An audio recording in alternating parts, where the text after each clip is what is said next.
આપણે સાદા લોલકની વાત કરીએ છીએ।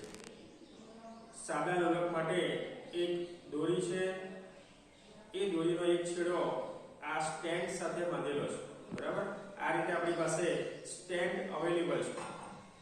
હવે દોરીનો બીજો છેડો છે એની સાથે એક સ્ટીલનો ઘોડો બાંધેલો છે, એ પણ આપણી પાસે અવેલેબલ છે।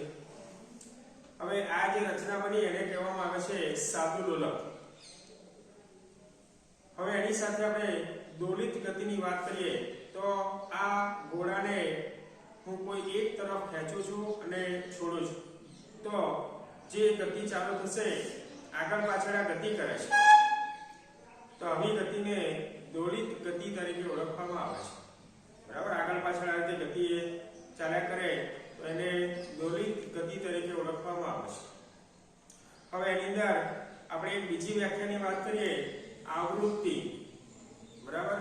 તો સૌથી પહેલા આવૃત્તિ એટલે 1 સેકન્ડમાં થયેલા ડોલરોની